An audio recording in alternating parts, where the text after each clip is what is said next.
What's up, guys? It is September 28th, Sunday, 4:23 p.m., and we're going to dive into the charts. We got some key weekly candle closes happening today, as well as we're a few days away from October and quarter four here. So we're going to get into it. As you can see, we had another liquidation event on the 24th, another billion liquidations. A few days before that was around 3 billion. So a lot of liquidations stacking up, and as I've been saying, usually there's huge liquidation events to the downside before we end up just melting up. And as I said in the last video as well too, it was looking like to me that the dust should settle by Sunday. And here we are on Sunday, and it's looking like we're starting to see some of that dust settle here. And the local bottom, at least at this being, we're at $110,600 for Bitcoin, and we're holding that key level that I had mentioned in the last video, which was 110,000. So let's get into it. We'll first start with Bitcoin. First, starting off, worst case scenario, if we're going to go lower, I'd suspect that we would come down to this trendline support where we had our support in the first couple of days of August and then first couple of days of September. And then if we were to go lower, it would be likely we would come down and touch this, which is around like 102,000, 103, 102,000 at this moment. We don't necessarily have to, but this is just the worst case scenario I'm just going to put out there for now. But we're holding the key level, the 786 from the low that we had set in September 1st, so the high that we had set September 18th, and came right down to it, holding so far. This week, we have a lot of macro stuff. I think in 2 days, we have the jobs opening. Then we have manufacturing the 1st of October, non-farm payrolls on the 3rd of October, and an unemployment rate, and ISM, services PMI. So that would, I believe, be on Friday. So a lot of macro data coming this week, and then some throughout the end of the month. So that covers that. So what we need to do in the immediate short term, we have this trend line resistance like that. We need to get above it. So that would be around like 112,000. If we can get above there and reclaim that, that will be key. As you can see with this horizontal white line that I just put there, and let me make it a little bit thicker. You can see that that was our previous support. We came down to the 1st of August, and getting above that level will break us above this downward sloping resistance ever since mid-September. So getting above there is going to be first and foremost key in the short term. That's 112,000, and then ultimately reclaiming back above the market structure ribbon from green to red, getting back above there around 100 and let's just say 115,000 is going to be key next stop. And then for us to really switch the trend in general and potentially make new all-time highs here, getting above 116,000, this 786 now to the upside. So if we can hold the line where we're at, we hold these lows, we break up above 112, then we get above 115, and then ultimately above 116,000, and then we start to press up and break this local high here around 118,000, then it's very likely the first target will be 124,000, and then we have our second target up here around 135,000 to potentially this purple MA on the snakes, which is at 136,000 right now at press time. So what we need to see for price action is that, but where's that going to come from? That's going to come from the momentum. So looking at the momentum on the weekly chart, let's start off with that. We can see here that, the momentum is not in the higher time frame on our side right now for going up. So we're heading down here in the TSI, although we're still above the zero line. The stock RSI got a cross up, but we need to get above the 50 for it to be strong. And then we have the MACD as well too, dark red with this current candle. So the higher time frames, the momentum needs to come back in. The pink and the blue the pink is still above the blue, which is good, but you can start to see they're starting to come together. So we need to see the bigger picture turn around. So how are we going to see that happen? We go down to the medium to smaller time frames, because the bigger goal here is for us to head up for Bitcoin to breach that previous highs and hit new all-time highs. That's the bigger goal. But to hit that bigger goal and to change that momentum for that to happen, that happens on the day-to-day. That happens in the weekly, in the medium to small time frames. So to hit that bigger goal, that comes from the day-to-day. what happens on the day-to-day and throughout the weeks. And now we need to go down to like a 3-day time frame, a 1 day, and check what's going on there.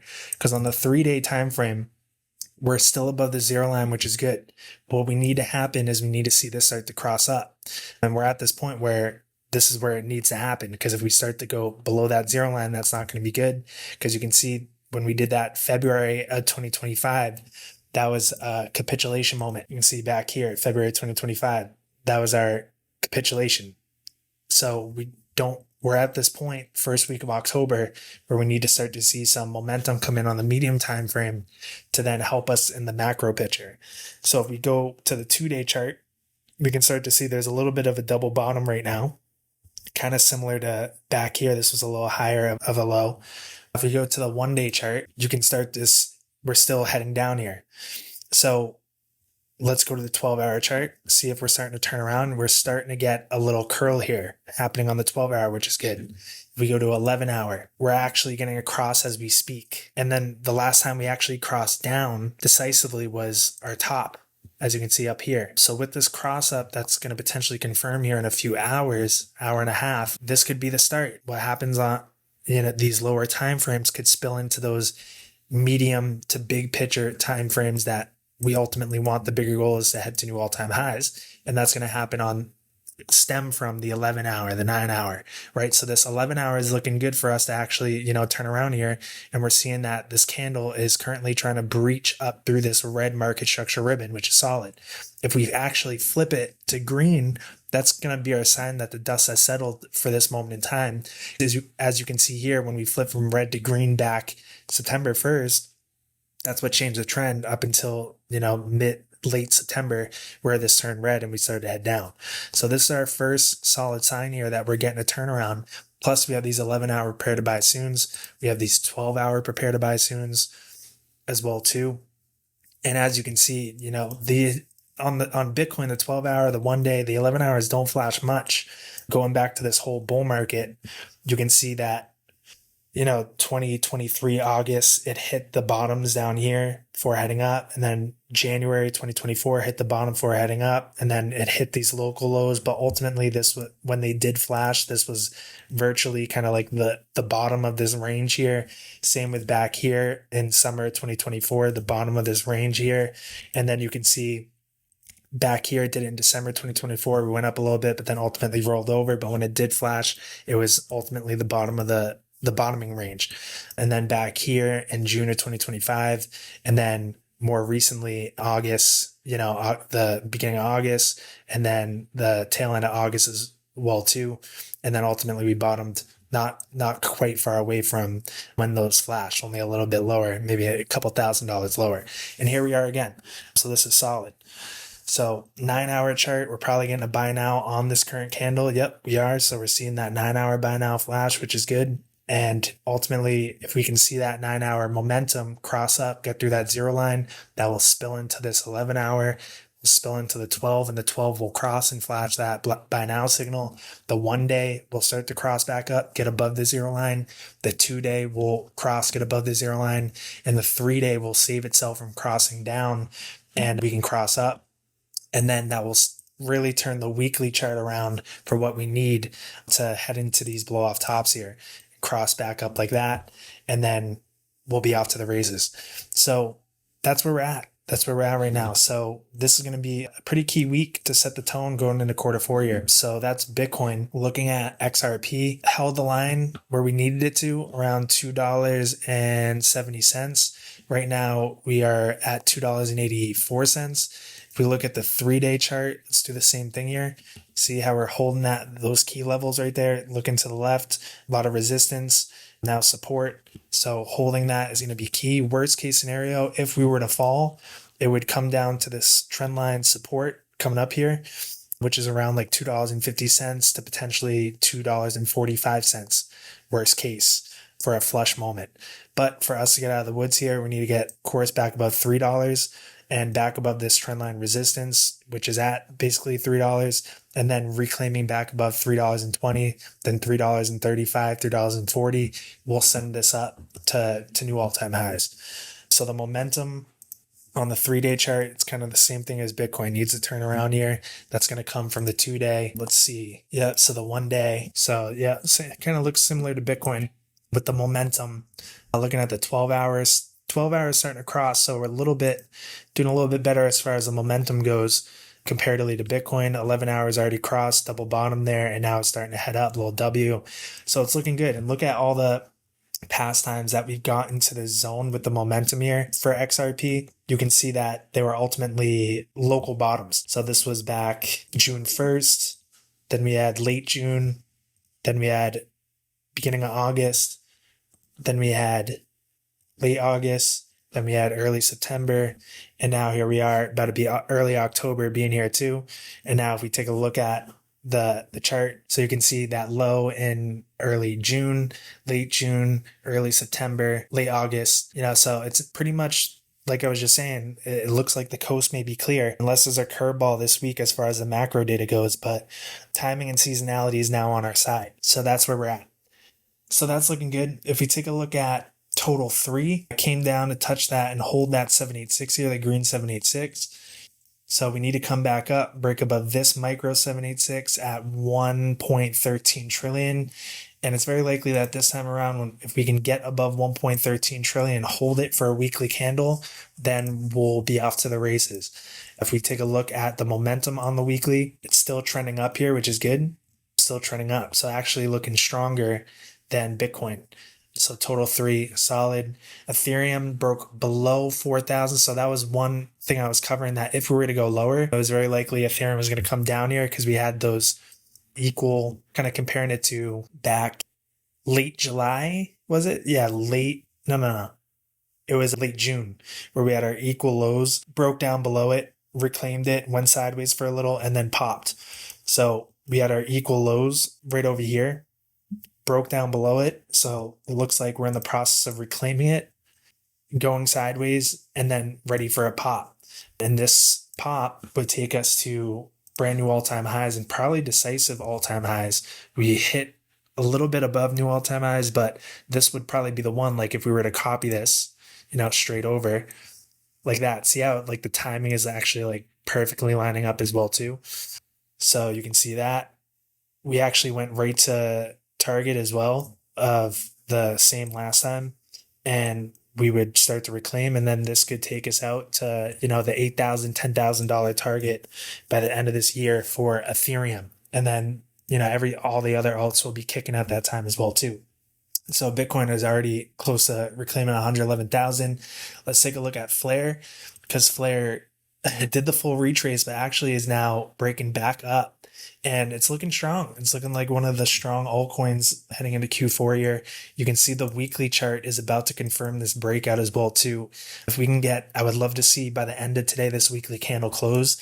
If it can get above 0.026, that would be solid. That would be a solid break above this 786, above this downward sloping trend line since back in 2024, early 2024. And then this could take us maybe in October up to around 3.5 to 4 cents, maybe even 5 cents in October. And then November, December, take us up to the hot zone. So I'm going to be doing a price prediction video on Flare coming out pretty soon here. So I'll cover that more in depth there. But momentum's looking great. You have the stock RSI crossing up on the weekly chart, TSI starting to kick up, even going out to like a 2-week chart. You can see we're about to bust through that zero line. So tons of solid stuff happening there. 12-day chart already doing it and taking out that high from back in January 2025. So it's definitely looking like one that's going to be strong heading into Q4. So that's that. Let's take a look at Bitcoin dominance. So Bitcoin dominance at a key point right now, because we're at this zero line with the daily chart. So the last time we crossed down was like very hard was back here late June, and we all know what happened in July. So could October set up to be, as you can see, one of these moments where we have a meltdown in Bitcoin dominance momentum, which in turn you'll see alts go fly crazy during this time. So could we see one of these heading into November? It's looking like it, because if you look at kind of the similarities of kind of just trending up here, so from like middle of May until late June trending up, this was basically late July heading up into early October. or late September, right at that zero line, if we can cross down and start to melt down like that, and we see this kind of break this trend line like this, then it's game on. And it's very likely we're going to see this melt down. This will come down, break this key trend line support, and we will get swallowed up in the belly of the beast here. Let me turn it on. So then we would come down and break into the belly of the beast, and then it would be a full-blown alt season at that point, especially with the seasonality as well too. And you can see here that when we did fully break into the belly of the beast and have a meltdown like that, it was game on. And what I believe is we're kind of in this just chop period, like back January, February of 2021, before March and April ultimately hit. We saw that alt season. Looking at it, it does look like we're at this point. For me to be like, we're doing something different with this super guppy. Basically, we can't break above this super guppy, because back here, when we broke into it, broke below the moving averages, we did not close a candle above the super guppy. So that's around basically 59.5% for Bitcoin dominance. So I want to see us stay below there.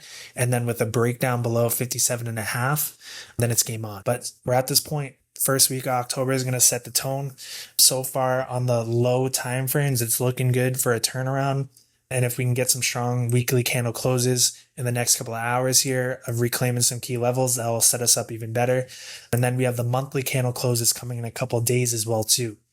So maybe we'll see a nice recovery for a nice monthly candle close to pick up kind of where it was at earlier this month. And then that will set us up for a solid October. So that's where we're at. Everything's looking decent so far. I mean, it's been real exhausting this cycle, but hopefully Q4 will turn around and make it all worth it. So that's where we're at. I'll see you guys in the Discord. Link is in the bio for that. And I'll see you guys in the next video.